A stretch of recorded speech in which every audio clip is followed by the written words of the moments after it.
Okay, so I am here in Prague for, among other reasons, to participate in the Prague Summer Writers Program. And I'm here with Nick Anthony, who's a participant in the program. Nick, could you please introduce yourself to our Yeah, of course. audience? Yeah. I came up doing stand-up comedy in America and was lucky enough to make a living at it for 15, 18 years. And then the pandemic hit and nobody could do anything in terms of live performance. And it really the break was nice. And at the same time, I had this crazy experience in Vietnam in 2017 where a buddy of mine I was traveling with decided not to go back to America. And I wanted to write a story about loss, not to death, but to life. And got into taking some classes at UCLA, and then met Robert Everts, and he was one of the founding members of the Prague Summer Program back in the 90s. And he introduced me to Richard, and bing, bang, boom, now I'm here in Prague with you. Okay, well, maybe what we could do is develop your character, and then what we'll do is work our way into. You presented 2 chapters of a novel that you hope to get published, which we workshopped. So I want to look at that as well. But to start with, you grew up in St. Paul, Minneapolis. Yeah. What were your ambitions as a young man? So when I was a kid, my mom has 7 siblings, big Catholic family on my dad's side too, and a lot of readers and educated but working class, labor Democrats, Catholic, just very salt of the earth people and just nice, good people and funny. And I was the first grandkid, and so I was beloved by all these aunts and uncles. And one of my aunts lived in Las Vegas. My mom sent me over when I was very young, 12 years old, by myself to go visit my aunt. And we drove to San Diego, to California, at Mission Beach, I think it's called, Mission Beach. They have a giant old school Ferris wheel. And it was the first time I'd ever seen the ocean. And first time I ever had salt in my mouth, salt water, which was very, growing up in 10,000 lakes, there's no saltwater lakes. And I was so thirsty, I went up to the boardwalk and I saw a street performer, this old magician. All these people were around him. And I just got really captivated by the fact that he was able to hold this presence and he had everyone's attention and he was making people laugh and smile and all this stuff. I just forgot about time. Hours later, my aunt and 2 cops come running up. They were looking for me, and I must have had stars in my eyes because when we went back to Vegas, I bought a book on sleight of hand. Now you see it, now you don't. It's this famous, it's got all these great hand-drawn illustrations of how to do like coin and card tricks and manipulations. And so when I was 12, I started my path down. Eventually, by the time I was 16, I was the #1 ranked junior close-up magician for the International Brotherhood of Magicians. So this is in addition to your stand-up skills. Well, what's funny is that all of the people I grew up with, it's Nick's the magician.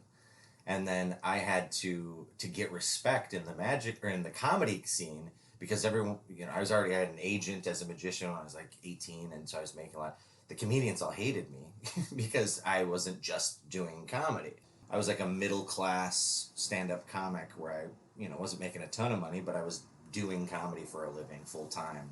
Yeah. Did you write your own material? Absolutely, 1,000%. No, there's such a snobbiness in the comedy scene that if you're even doing a premise that is somebody else's, not even the punchline. If someone's like, "Hey, I'm doing ketchup packets. I got my ketchup packet bit," and then you have a ketchup packet bit, you'll get raked over the coals. And to the point where you call up people and you're like, "Hey, is anyone doing anything on this?" Yeah. That was a good thing because it forced me to be like hyper original. The magic community is not like that. They're just set tricks, right? And they also have a lot of set pattern, which I didn't realize until I was a comedian, that I would look back at some of my favorite magicians, like, you're doing Seinfeld jokes in your act. You're like, oh, that broke my heart. Right. I just adored these people and I thought they were so funny. And then you realize, like, by stand-up comedian terms, you're a hack. That was a really weird revelation. Okay, so humor is one of my top criteria for great writing. So I want to know how you made people laugh, because you had to write it down first, right? Yeah. The shortest answer is Hemingway, or is Shakespeare. Brevity is the soul of wit. It's the conciseness, and it's the turn. It's the surprise. It's the surprise. This is not, people don't like this because they consider it like if you're punching down, but people think it's funny. What do you mean? You mean insulting or making putting fun people of down? Yeah, or that like roasting is so popular. Right. So now, insults. That is done in a loving way, but there is it's like you're aware of it at a roast. Hey, we're punching down, but we love this guy. But so what got you the biggest laughs from what you wrote? I have a joke, and this was the first time I was like, I think I can do this. Yes. I have a joke where I say, I was raised by all women, so I thought I should have been an expert on women. But all that happened was I wore my towel up to my armpits till I was like 15. And that gets that was that first big laugh that I got. It was like early on joke. I was like, oh, yes. That's good. And again, is that like not an orgasm, but I mean, it must be just pure delight absolutely, especially considering you are the one that came up with the joke. Drug. It's a true, right. There's comedians talk about those all the time. When you have new material that's killing, yes, it's heroin times 10. I mean, okay. You got a new bit. Oof. And again, well, why is that? Because it's like, I created this, I'm causing joy in the world, or what? It's a God complex on some level. If you really boil it down, it's you think that you have control when we probably have very little. Yeah. And you're going into a room now, and you're getting this response that's just, it feels like unconditional love. When a room full of people laughs all at once, and then that attention comes towards you. Like after a show, you get to talk to people in a way that you don't normally get to talk to people. And that kind of ruined my socializing, to be honest with you, because you would just, girls that I could never talk to, all of a sudden were coming up to me because I was making them laugh. That's the secret to, I'm just a regular looking dude, but I've definitely dated above my class because, you make somebody laugh, they're coming. You don't want to lose that. I mean, this is, and I guess why I want to know the secret, because you are evolving, or your path is heading toward being a novelist, I assume, or at least that's one of the things that you're shooting for. We'll see, yeah. So what do you hope to take from your stand-up and move into your novel writing? Well, I had a short film called The Nihilist, which I think is somewhere online. But my criticism of it, it won a bunch of independent film festival stuff, and we built a World War I battlefield in my parents' backyard and created the Battle of Verdun, I believe. It's been a while since I've thought about it, but there's no humor. Since last night. It's been since last night that you thought about it. Well, but I haven't thought about it since last night. Yeah, exactly. Last night you brought it up. But it's not funny, when I look back at it, it's really heavy. It's about suicide, and I was like, oh man, what an opportunity to bring in some humor, because look at something like Tarantino's Django. Right. It's such a heavy subject. You're talking about slavery and retaliation, but yet there's still the scene in that movie where the Jonah Hill character can't get his KKK hood on right. And they're yelling at the guy whose wife cut the holes and you're like, this is so funny. And then it's when you can take suspense and humor and put them together, it's the salty sweet. It's that nice combo where you cleanse the palate, and now you get into like the really tough stuff. When I see it done well, when I'm laughing and I'm like terrified, or that is, you got me, man. You're playing me like a fiddle. So in that respect, I completely agree that, even I who have like pseudo retired from doing stand-up until I'm kind of done with this book, I will definitely want to go back. Because of that wonderful buzz you're talking about as much as anything. Yeah, well, the buzz, and I think, I was just competing at the highest possible levels. Okay. And I think it got a little exhausting. When you're constantly got your dukes up and you're constantly having to be not just funny, but like being on a show with Dave Chappelle, like the best. Yeah. I produced a very popular show in LA that is still going on. It's called The Secret Show at the Blind Barber. And it was a barber shop that had a speakeasy behind it. And we just started a monthly show. And from show one, it just sold out every time. So you basically wanted to kind of wind down a bit from that high level, and you figure writing a novel is a good way of keeping your creativity going. I But think, again, the idea that I was in control of it is maybe a good story, but it wouldn't be the truth. The truth is, I think, again, from doing if we look at the trajectory from like, hey, magic wasn't enough, I want to do stand-up. That's about ideas. And then with stand-up, I feel like there is a built-in limitation. What I call stand-up is essentially it's you have a joke delivery system. Right. And what that means to me is it's a combination of what your voice sounds like. Some people just have like a funny sounding voice, like really gravelly. What you look like, and then can you naturally write for what because you only get to write for one character. Like as a novelist, I can write for all sorts of different characters. Yes, okay. I couldn't create enough material fast enough to have a show a new show. Yeah, I mean, it got popular there with like the best, like Louis C.K. and these guys were all doing hours every year, and I was like lucky to pull out maybe of like Tonight Show quality great material. I was lucky to maybe get 5 to 20 minutes a year. Right. And that back in the day, I mean, Seinfeld did the same act for 20 years. It was, but then it shifted while I was learning how to do comedy. And the new thing was like, we need new, and part of it was the internet was fueling that. Your material was getting burned. If we can just get back to, I know it's maybe not the easiest question to answer, but you've talked about surprise. What else is the secret to writing funny? I know it's short, okay, brevity, but what else is there that people could take away from your experience? I think usually where there's intelligence, there's humor. Very rarely do I see, like, I'm trying to think of somebody that where you're like, oh, maybe they weren't like the craziest, smartest person and they were still super funny. And okay, what explains that though is because they are able to make all sorts of connections that other people wouldn't necessarily make. Possibly, yeah. Like what is it? You know, how do we bottle this? Personally, I think the brain is a muscle and you work it. You work it. And how do you work it again? I did it consciously because I remember I was lucky enough to do the magic stuff, but then I think I was getting some feedback from my peers in terms of like kids I grew up with. They're like, getting a little big for your britches here, kiddo. And I didn't like that. I was like thinking I was something cool. And so I really started reading. It's self-doubt drives, the smartest people often have the highest level of self-doubt. Yeah. But again, so you're saying it's just reading everything you can? And reaching further than your grasp, getting out of your comfort zone, not letting fear decide decisions. Okay, but what's that mean?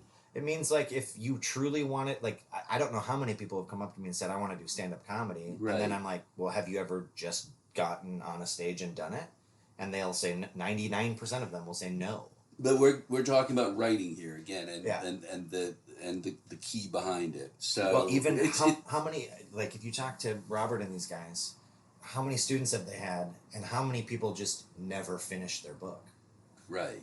So it's just like to get yourself into the arena. Let's just do it, and then we're all worried about what's it going to be like. Most people don't even finish their novels. Right.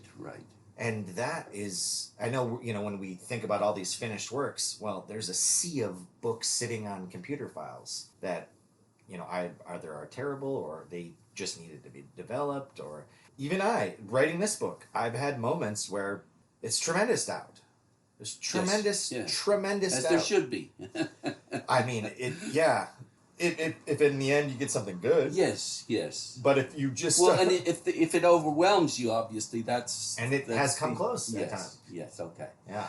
So, moving from comedy then, you got into screenwriting, correct? Yeah. Okay, so... Well, they kind of happen at the same time. There's a great film school at the Minneapolis College, and a connection to where we are, Prague. He was from Tunisia, Hafed Bouseda, and he learned Czech to come to the Czech film school. And this would have been, I think in the 80s probably. And then he somehow ended up in Minneapolis and started this really great program. And you studied under him. And I feel like I stumbled into it. And for the first year, he was so hardcore, like you couldn't even write dialogue in your scenes. He was really trying to get you to write visually. Right. And then year 2, now we could start to fold in dialogue. And now that you knew the structure, and he was just so meticulous. And so difference between comedy writing and what you learned at that college then. Let's say I would write a scene and it was 2 pages long. The final scene would have been half a page. You cut everything so far back. Because what? You want the audience to be involved? Just the way I naturally write, I think I just overwrite. Okay. And then you realize very quickly, like, the audience already knows a bunch of this stuff. Right. And if anything, you're boring them. You don't want to talk down to them, obviously. And and you can't surprise them when they're already like, well, I already see all the, I already know all this stuff. Yeah. So when you pull it, and then also when we're speaking, if you actually like record people, they're not saying what they mean. There's a lot of times where what they say is just a pause or a look, and so when you really start to examine it on the page, and then when you start reading and you really examine good films and good books, there's just a clippedness to not just the dialogue in. So what's the difference between comedy and screenwriting then? Stand-up comedy and screenwriting. The writing for each of those. Any big obvious difference? Well, the one being that you can only write for one person's perspective as a stand-up comedian. So now you do open it up. That, yeah. But then the other side of it, the limitation, if we look at it in terms of novel writing, the big difference was it's only in scene. Everything is in scene. There is no summary. So, and there can be voiceover and stuff like that. The scene is obviously the scene is on the screen, and yes, and it's such. Obviously, films and television are so popular that it changed. You go back to the 19th century, and it's like it's a lot of summary, and people didn't have anything to entertain them. So 1,000-page book of just like, oh, this is great. But then screenplays. Yeah, there's just it's a very visual medium. Yes. Okay, so this brings us up to today then, and your novel that we workshopped here in Prague at the Summer Writers Program, and interestingly enough, that's the question. So much of it seems autobiographical, but only you know what percentage. Because maybe could you give us just a short précis of what you presented to the class? What I presented to the class was the first 2 chapters of a novel that's loosely titled right now, 2 Hits of Acid in Cambodia. It's about a character who was basically got his first writing job, but then the show got canceled and he didn't know what he was going to do with himself. So him and a friend whose dad had recently died of cancer caused by Agent Orange that he received in Vietnam, decided to go to Southeast Asia for like this sojourn. The main character was legitimately thinking about not coming back, and going through this process, he realizes, in fact, not only does he need to go back, he needs to finish what he started in Los Angeles. And what ends up happening at the end is the other character ends up staying. So why did you workshop it? Well, what it ended up being about, there's a lot of layers to it. For me, it's about loss. It's about losing people. There's a lot of stories about death and people, dying, and I think obviously those things are very difficult. I just don't see, especially from men, I don't see what is it like to just lose like one of your best friends, and they're still like the relationship just fell apart, and it can be as damaging as losing someone to death. And I wanted to just examine that, and then what ended up coming out of it was kind of a treatise about, well, what do men look like post the Me Too movement? What But that's a bit of a jump. I don't understand. just the idea of like once you start getting into relationships of men, what essentially is happening right now is the entire relationship of men and women are being examined, and rightfully so.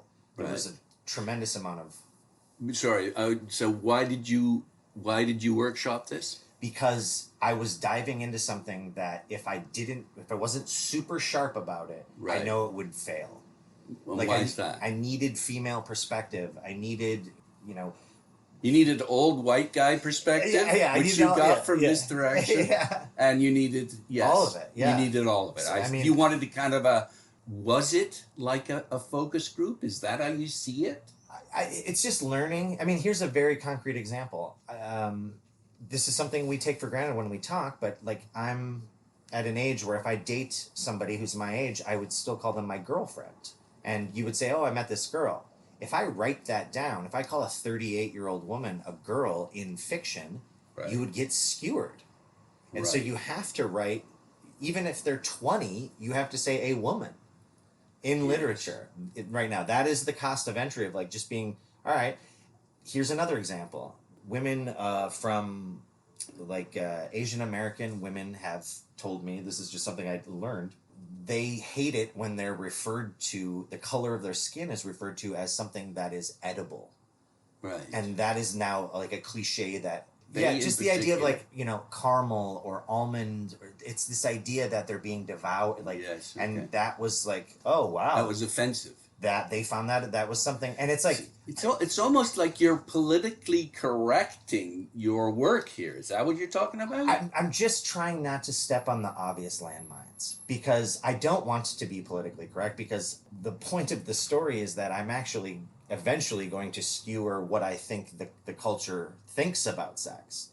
It's this idea that we all have the genesis of all of our perspective on sex is based off of specifically Puritan Christianity. Right. And although I was raised Catholic, I'm a secular Christian at best. I don't believe in the tenets of the religion, but yet I take the shame about sex. And when I got to Southeast Asia and I saw a culture that looked at sex with a completely different lens, it allowed me to kind of turn back and see my own culture and go, well, why do I think the things that I think? Okay, so you are workshopping for a panoramic view of what you've written, so I assume because you want to improve it, or do you think it's... Yeah. First and foremost, it's just I'm trying to get better at writing, like there's just a tremendous humility, and like I just want to get better outside of anything. I mean, regardless if we're dealing with salacious topics or not, like I like hearing a lot of perspectives of people who are just better writers. So what's the best thing? I know you've you've workshopped this previously at UCLA, right? So can you give some examples of the best type of feedback that you think has improved what you're doing? Absolutely. I can speak specifically to what... So I started...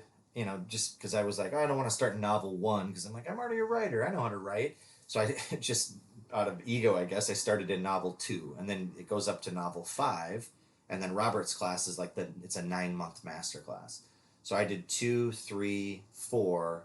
I don't think I... Do you mean chapter? No, I'm sorry. I apologize. This is like within the UCLA extension program, you would take, the class would be novel writing 1, 2, 3, 4, and 5. Oh, I see. And they would each be 10-week sessions. And then through that, you could take it with the same professor, or you could take it with different professors. And I took it with 2 other professors, and then Robert's the 3rd professor. And, I really didn't know what I was doing. Like, I wasn't really well educated as far as English. Minnesota Public Schools did do a great job. No. And I didn't know that really fully until I this is how you actually write literature, and, just dialogue versus summary versus scene. I really didn't know the format. Okay, so for example, Robert Evers provided us with how to read like a writer, a sort of summary of how we should approach the texts that were studied in the program. Yeah. And I'll quickly run through its characterization, its character arc, place, setting, and a narrative voice, prose style, conflicts, turning points, scene writing, tone breaks, and surprise and recognition. So these all sort of have given you the structure that you can then build on. Is that it? For me, I came in with a ton of structure. That's the part screenwriting gave me in spades, was the ability to... I think what was exciting to me about novel writing was that it felt more free. Because of all these different characters? Because of the characters, and because you're a one-man band. If this is finished, I don't have to go ask somebody to help me shoot it and light it and fund it, and when it's done, I'm done. And right. Then obviously you need help getting it published, but it's a little bit more singular in terms of voice. But the thing that Robert specifically helped me with was I was overwriting. I would have these great points and then basically be circling around, like telling the audience how great they were. And it's like, cut all that back, man, and just you got to leave room for the audience. Yeah. Give them the dignity to figure it out for themselves. Yeah, as you said, the space to let their imagination run with the prods, the prompts, yeah. Basically, I guess. Yeah. Okay. Is your 2 hits of acid in Cambodia, that we looked at the first 2 chapters? Yeah. Is that anywhere online or not? I think the prologue. I wrote a prologue at one point. Okay, is that on your website? Yeah. But that's been cut. So okay. Because it's a scene from later in the novel that I was using as a prologue. But okay, but the reason I ask is that I want to refer specifically to a few things in this. So hopefully the reader will bear. Hopefully the listener will bear with us. Yeah.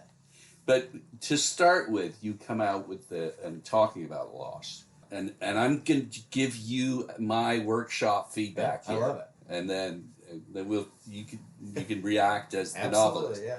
So, death is an inescapable calamity. I thought that, just right there, very, very powerful. Then, but I find it worse to lose someone to life.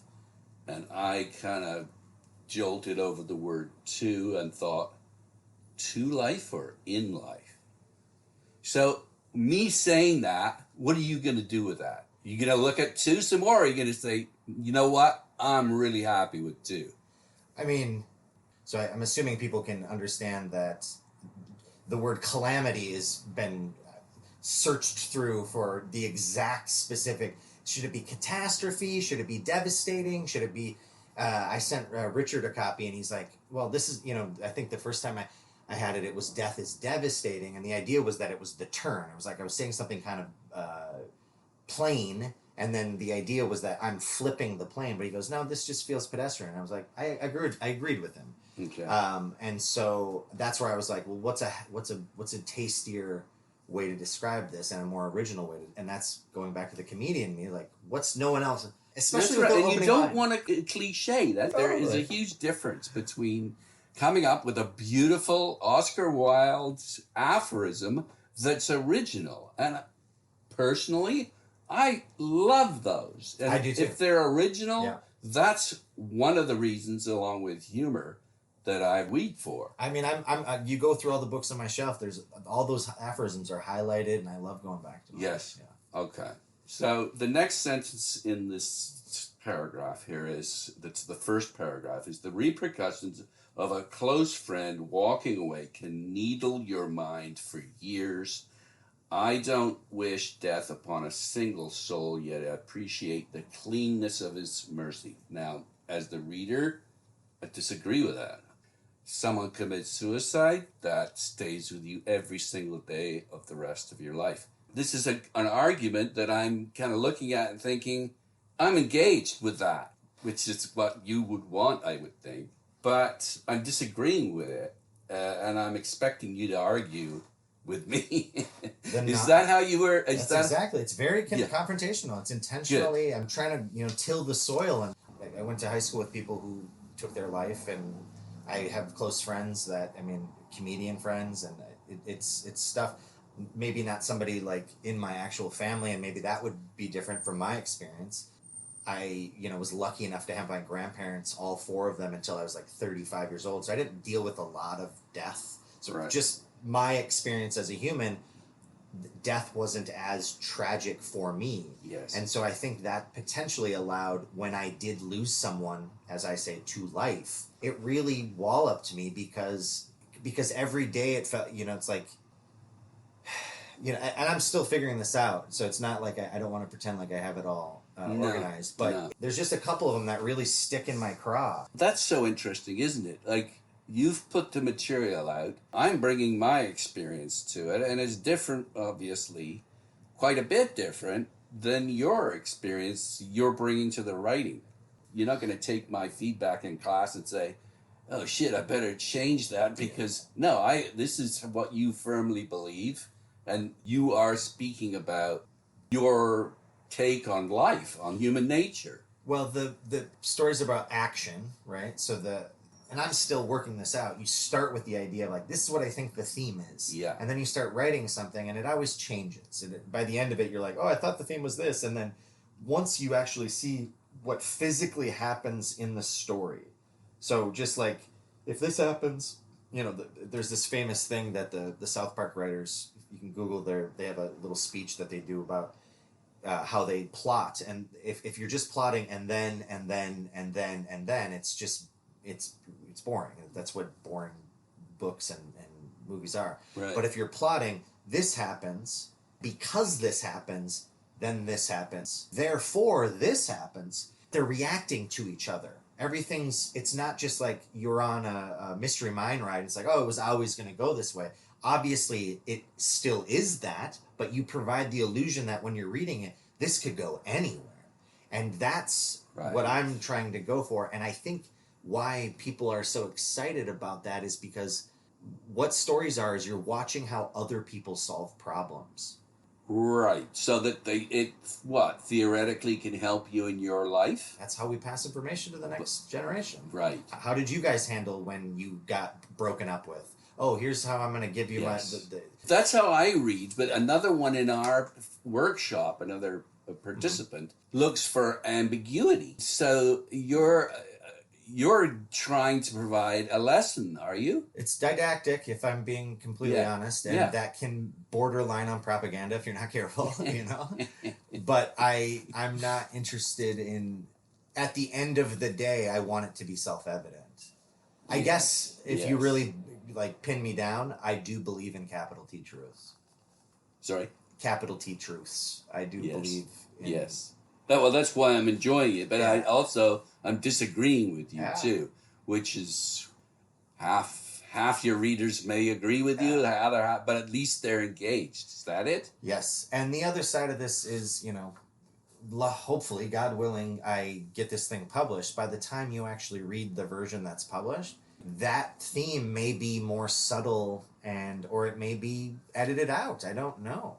You're catching me at a time when this project is still very raw. And that's kind of a fascinating thing of imagine if you were sitting there talking to, not to equivocate myself to someone who's amazingly already successful, but imagine reading a developmental draft of Apocalypse Now or something before they had really figured it all out. And you're like, oh wow, this went in a whole different direction. Right. You guys figured out something, or you didn't. I could also fail at this, and it was good but not great. That's the fear isn't even it being bad. The fear of it is just being meh. Ambivalence is worse than I'd rather have someone to hate it than be like, I just didn't think about it after I read it. Apathy. It's awful. Yeah. You're just I don't know. I don't even care. It didn't even, sure. I would rather literally have someone be like, this was terrible. Yeah. And at least there's some sort of strong response. Because I know that for me, I'm not going to write something that I think is terrible. And so as long as I feel like I'm writing this book for 4 people. One of them is just me now. The other one is me in 20 years. I want that guy to be able to pick up this book and go, you did it. And I'm still proud of it. Yeah, you did it. Whether I think I'm a way better writer than, which I'm assuming I will, I just want to be able to go, hey, the old version of me, you fucking did it, man. Yeah. You wrote a novel that, regardless of how anybody else... It's a challenge, obviously. It's absolutely a challenge. Right. And then the other people, I would say, my friend who I went on that trip with, I'm writing it, he's a big, when I think about the audience. But then, and this, to take all the highfalutin bullshit out of it, just the simplicity. There's a kid I went to high school with who is the funniest dude. You talk about just naturally funny. Mm-hmm. Everyone I went to high school with would say, oh, Nick isn't the one who should be doing stand-up. It's Tony, this kid we went to high school with. And I say this to him all the time. He's like, dude, you're the funniest guy I know. And I've sat in a room with Dave Chappelle. And lives in, where we're from. And he's a great guy. He's got a great wife and his family. And But you want to make him laugh? Is that what you want? This is in my mind's eye what I have. He works at this bar. And in my mind's eye, I want that book sitting somewhere where when it's slow, he puts his foot up on the cooler, okay, and he reads a couple pages about what it's like to travel through Vietnam. Why do you want him to be able to do that in your book? Because most people aren't going to be able to do that. I think it's why Innocents Abroad was so popular. Like, it was Mark Twain's most popular novel. It was his most successful because people at the time, they're living vicariously through him. Yeah. Okay. And that's why I think travel writing is so exciting to me. Right. But the limitation of travel writing is there's never, the personalization of, an arc isn't usually there. Okay. And so it's like that, for me... It's an adventure. Yeah, it's a combination of travel writing, it's an adventure, but then I also wanted to have, people are better... it's like there's a hilarious Family Guy, he's, making fun of the babies, making fun of the dog character, and... Oh, so you're writing a novel? You're a little 3-act, little beginning, middle, end, little everyone's better for it in the end, learn a lesson, little, Right. It's so funny to me, but it's, there's such a truth, and I wanted, just, again, even if it's just you get to this thing, and at the end, because of the totality of what you've already read, you go, oh, fuck, you were doing something there. There was something going on. And I don't get that in Innocents Abroad and Mark Twain. It's just that's a sarcastic travelogue. Right. He was just taking the piss out of every possible, culture as he was going through Europe and the Middle East and then on his way home. That book doesn't feel like what it feels like to travel. It's him... in a very kind of distance. I don't even think he says his name, I don't think there's any scenes with him. It's just him kind of commenting on where he is. It's almost like a newspaper. And what I wanted to do, I wanted someone who has never never left the country, and they can read something and they can go, oh, this is actually what it feels like to be running behind in an airport. And the stress of going oh, fuck, if we miss this flight, we're going to have to sleep in this airport. And I wanted to kind of really dig into the minutia of traveling in kind of a borderline boring way, but to make that mundaneness exciting and interesting. Mm-hmm, mm-hmm. My first example is usually, after this, it implies that they're now going on the trip. That's right. At the end of the second chapter, you basically you buy the tickets, right? In the movie version, chapter 3 then would be Wheels land in Vietnam. Right. But in my novel, there are 2 chapters of them just going to the airport, right, and then the flights and how it all, just to get to Vietnam. I see. Okay. So we don't even get to Vietnam until chapter 5. Okay, so the lead character is a screenwriter who is totally not me. For sure, it's not. Who is disillusioned. Mm-hmm. And I just want to quote this thing here. Besides the showrunner and myself, Rye, it's another screenwriter, right? He's part of the team. Correct. Yes. Rye's the only other white guy in the room. It's no coincidence that once the vast television audience started to be properly represented in writers' rooms and storylines, there was an explosion of quality shows. But having a diverse writing staff doesn't guarantee an audience. You also need a premise a premise that doesn't suck, which is kind of self-evident. But that's a very interesting point you bring up there.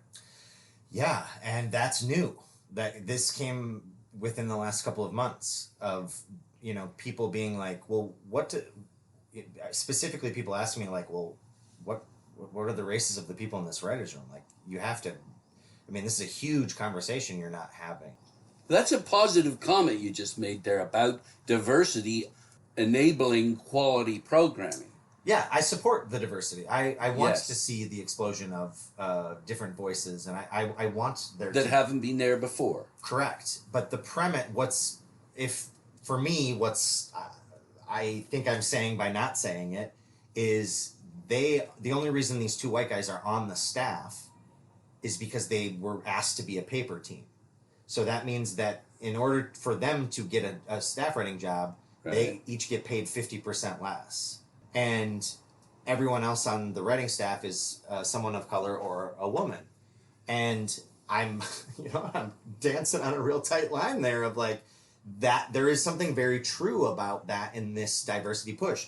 A push that I recognize and support and want. Yes. Yet I still want a seat at the table. Yes, and of course I'm famous for stating the obvious. So in our class setting, I said, "Oh, you mean reverse racism?" Yeah, yeah. And that I'm guessing that didn't go across too well. But anyway, let me just finish the thought. So I've identified what you're getting at. That's a dog whistle for reverse racism is a dog whistle for the racists out there. Yeah, but that's not what I'm. I hope it's obvious that I have no interest in that. What I have. No, but Yeah. you're bringing it up, and Yeah. and I guess so. This could be championed by racists in a way. Well, Doris Lessing was championed by a feminist, and she hated that. Like she was, so you don't get to decide how people respond to it. No. I guess what we need to be concerned about is if you're going to look at this in any depth, is that going to screw your chances to get published?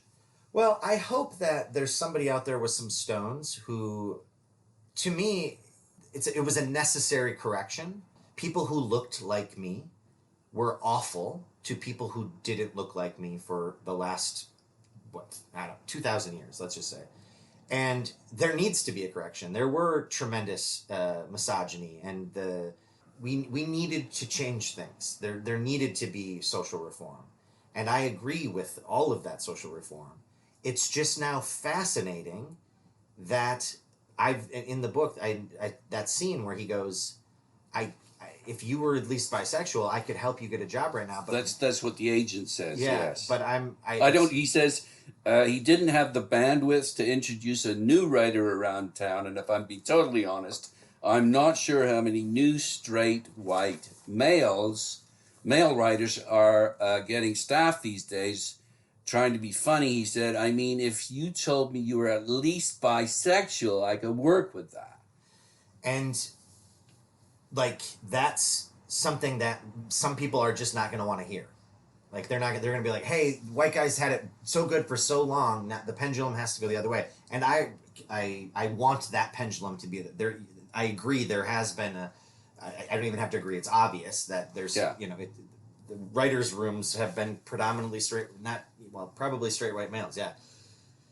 A lot of, traditionally it does seem like there's a lot of Jewish writers as well, for whatever reason, but, if I showed up in the 1980s, I probably would have gotten, a job much easier, and it would have been very easy, and I've just shown up at a time where it's now, I'm not even complaining. I'm just I'm just trying to explain the perspective of how fascinating that is. Well, but you don't want to be perceived as being a complainer. Yeah. It's really not about complaining. It's I'm more just witnessing. I'm all right, cool. Yeah, no, this is right. We should have corrected this. And now it's okay, cool. I've now my peers who are of female, and I'm watching people get jobs that Some people I think that I'm stronger at writing it, but it's not a meritocracy, and it does feel like It's a social program. It's being led by the politics. Now I agree with the politics. Yes. So it's like it's a fascinating thing, because if you were to talk to somebody on the hardcore right, they would be like, "Don't you see how it's negatively affecting you?" And it's like, and we live in a country where merit should rule, or where there shouldn't be quotas. I mean, I think there's a little naivety. I just don't think that's how humans work. Like we were talking about before, you just want to be around people that you like, and talent is kind of the second thing. Now, in the end, in an idealistic sort of way, do I think talent wins out? I still think that, the best stuff will find its way. Well, that's what I wanted to get at, sort of in winding down here is, okay, maybe the character is not going to get hired or as quickly as people of color, let's say. And again, I'm trying to... But no, sorry, let me just finish here and say, that doesn't mean that person shouldn't continue to strive to create what they're capable of creating and get it published whichever way. I mean, you look at all sorts of great writers, and they started off self-publishing.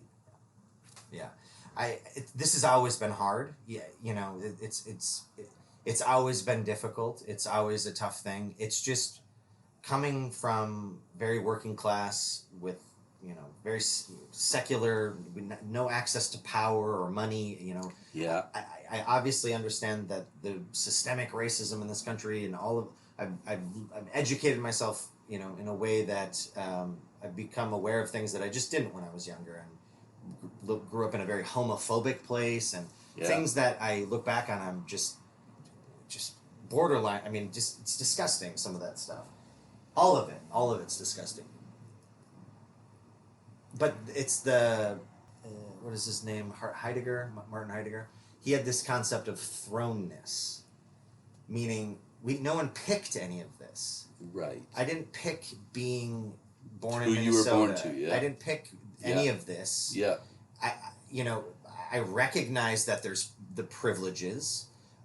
I recognize the advantages that I've seen third world Cambodian kids, whose home gets... I recognize all of that, and yet I'm still in a position where this is the experience I had of why it was challenging for me. Yes. And if someone says, "Well, I don't," and there was classism or whatever you want to call it. There's class, and there's gender, and there's race, and these have all been challenges for whoever's down at the bottom, right? Yeah, and what's weird is people just... And they haven't been published, for example. Yeah, but it's just weird because, it's like, just the concept of white guilt is, fascinating. It's like, all right, what does that even mean? If I look back on if I really turn back and go, all right, what happened? What should I be taking responsibility for at this point, at this time in my life? As a non-racist... I'd like to think, forward-thinking, open-minded, who is interested in equality for, not necessarily of outcome, but of opportunity.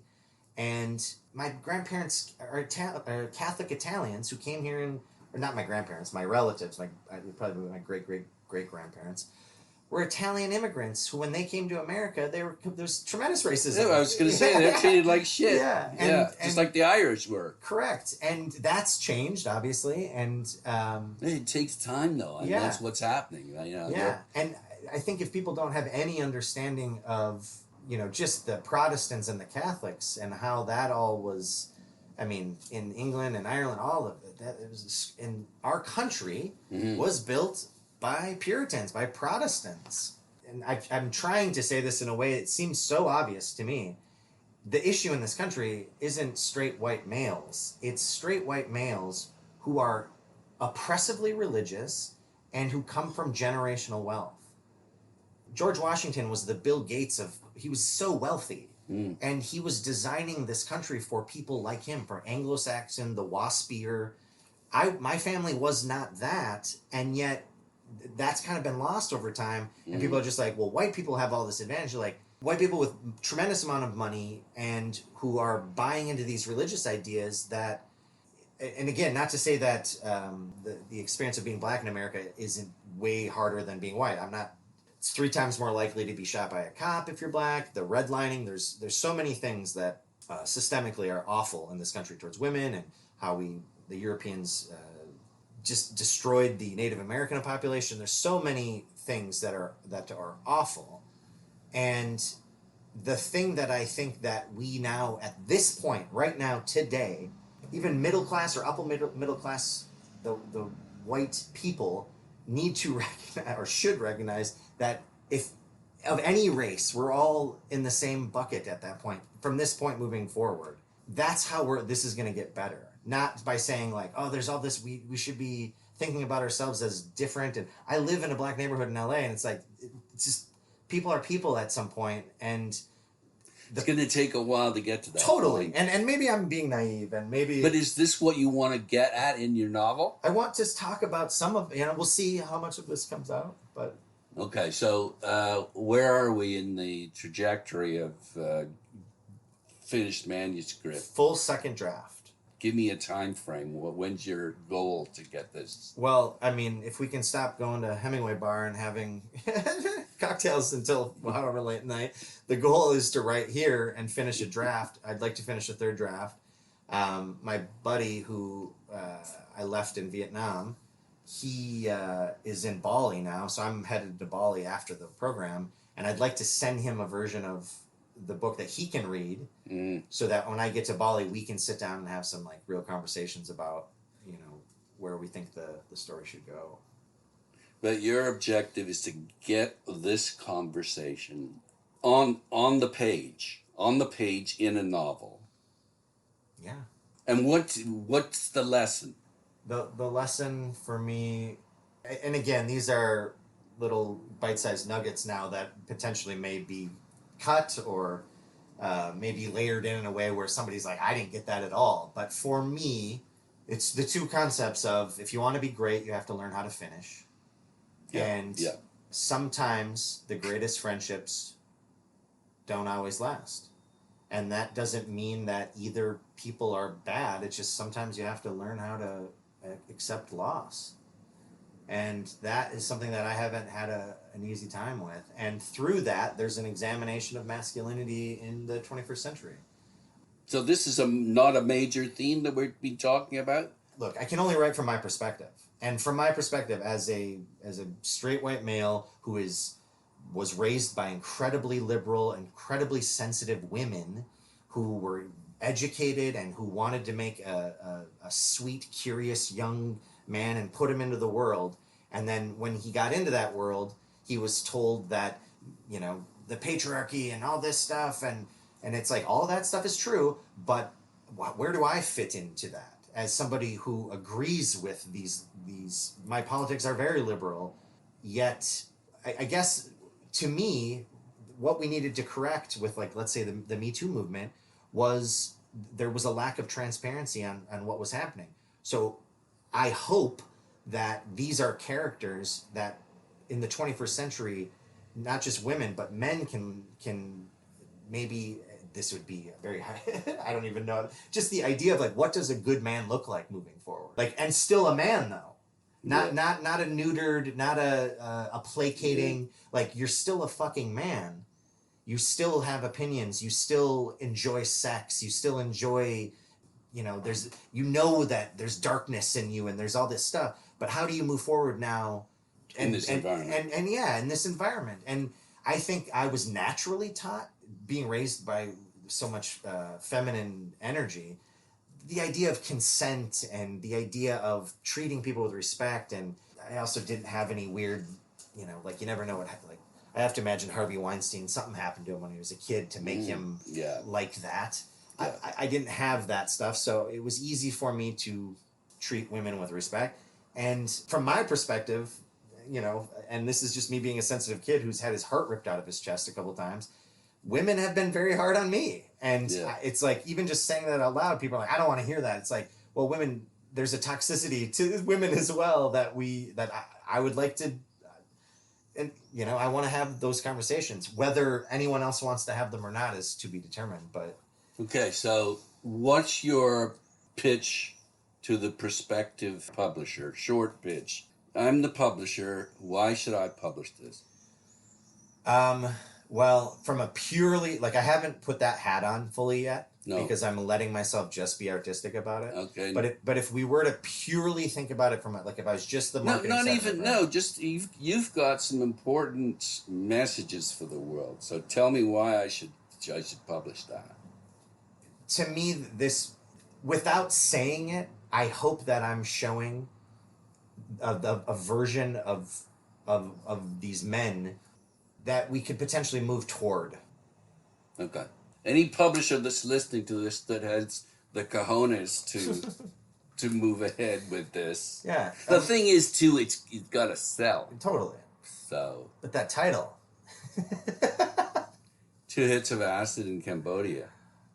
People seem to like that title. Very good. Well, I like talking to you. Yeah, so pleasure is mine. Great. Yeah. This has been awesome. Thanks again.